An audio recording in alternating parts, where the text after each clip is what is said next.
Dalam keseharian, ada kalanya kita menemukan masalah yang membuat kita kesulitan menemukan solusinya. Mari kita simak cerita Ibu Halim, guru kelas 5 di SD Matahari. Bu Halim menemui masalah ketika ingin memfasilitasi minat dan kemampuan murid yang sangat beragam di kelasnya, terutama mengingat keterbatasan sumber daya dan waktu yang tersedia di sekolahnya. Asnawi berbakat dalam kesenian, namun butuh ruang bergerak dan berjalan saat menggambar. Mengganggu Carla yang memerlukan ketenangan. Sebaliknya, Asnawi butuh tenang saat belajar IPAS, sementara Carla mendominasi diskusi, membuat penjelasan materi berjalan terlalu cepat bagi Asnawi. Bu Halim ingin lingkungan belajar nyaman untuk memaksimalkan potensi semua murid, apapun minat dan kemampuannya. Bu Halim kemudian berkenalan dengan konsep SIAR. Pertama, S. Sadari kebutuhan. Bu Halim menyadari kebingungannya dan mengakui kebutuhan belajarnya. Ia sadar bahwa dengan pengetahuan yang dimilikinya sekarang, dia belum menemukan cara yang tepat untuk dapat mengelola kelasnya dengan gaya belajar yang beragam. Bu Halim kemudian memutuskan untuk mendalami berbagai metode belajar inovatif yang dapat memfasilitasi kelas yang beragam seperti yang dia hadapi. Ini adalah langkah awal yang sangat penting untuk dilakukan. Menyadari kebutuhan belajar adalah awal mula di mana Bu Halim bisa kemudian masuk ke langkah-langkah setelahnya. Setelah menyadari kebutuhan, maka selanjutnya I. Identifikasi sumber belajar. Kira-kira sebagai seorang guru, sumber belajar apa saja yang dapat Bu Halim gunakan? Yang pertama ini sering disebut tapi sering juga terlewat. Murid. Sebagai pemimpin pembelajaran, guru perlu belajar soal kebutuhan murid. Belajar soal hal-hal yang menarik bagi murid. Semua ini agar pembelajaran yang terjadi benar-benar relevan buat murid. Dan tentunya, murid sendiri adalah narasumber yang paling tepat untuk guru bisa belajar tentang hal ini. Selanjutnya, komunitas guru. Ketika guru menghadapi suatu masalah dan tidak tahu bagaimana harus menyelesaikannya, bisa jadi ada guru lain di komunitas guru yang pernah menghadapi masalah serupa dan telah berhasil menyelesaikannya. Lalu, internet dan PMM.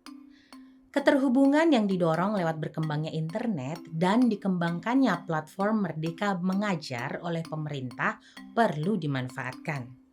Guru bisa mencari berbagai informasi dan referensi terkait kurikulum, pengembangan diri, materi mengajar, dan lain sebagainya.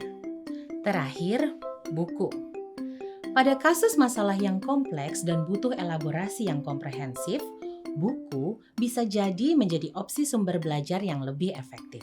Nah, Bu Halim sudah menyadari kebutuhan belajar, lalu mengidentifikasi sumber belajarnya dengan baik.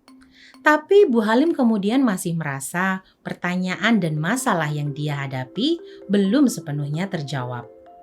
Oleh karena itu, Bu Halim melakukan A. Analisis asumsi. Ketika tantangan dan keterbatasan lapangan yang kita hadapi terasa begitu besar, mungkin ada asumsi yang kurang tepat yang masih kita pegang. Asumsi ini perlu kita tinjau untuk bisa menggali yang esensial.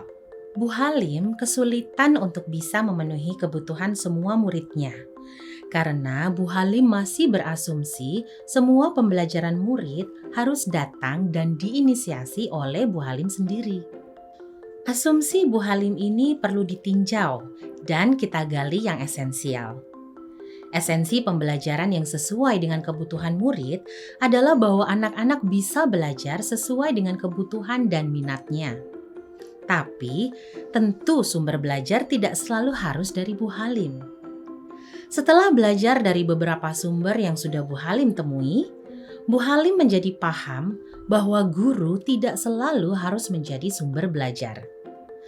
Alih-alih mendefinisikan semua rencana belajar secara mendetail dalam rencana pembelajarannya, Bu Halim dapat menyediakan pemantik dalam bentuk pertanyaan atau instruksi tujuan akhir dari pembelajaran, dan membebaskan murid berjalan mencapai tujuan tersebut. Dengan begini, anak-anak dapat belajar dengan lebih luas, dan Bu Halim tidak perlu secara penuh menyiapkan semua materi dan instruksi belajar. Anak-anak dapat belajar dari mana saja dan melalui cara apa saja. Mendapatkan pencerahan seperti ini, Bu Halim lalu melakukan R, refleksikan proses belajar. Setelah mengidentifikasi kebutuhan belajarnya, mencari sumber belajar, dan menganalisis asumsi, Bu Halim merefleksikan dirinya belajar banyak hal dari proses ini. Bu Halim merasa keinginan belajarnya terpacu dan terbuka dengan berbagai kemungkinan belajar, termasuk dari murid. Lalu, Bu Halim tidak terjebak dalam kesulitan-kesulitan teknis dan berusaha mencari esensi dari pembelajaran. Ia juga merasa berhasil mengembangkan rencana pembelajaran dengan mendiferensiasi proses dan produk akhir untuk memfasilitasi ragam cara dan minat belajar anak di kelasnya. Nah, itu cerita Bu Halim bertemu dengan siar. Bagaimana dengan ibu dan bapak guru yang lain? Adakah permasalahan yang selama ini sulit untuk diselesaikan? Ada banyak batasan teknis yang rasanya mengekang? Rasanya sudah banyak belajar tapi masih belum bisa juga. Mungkin ibu dan bapak guru perlu juga melakukan siar. Selamat belajar cara belajar.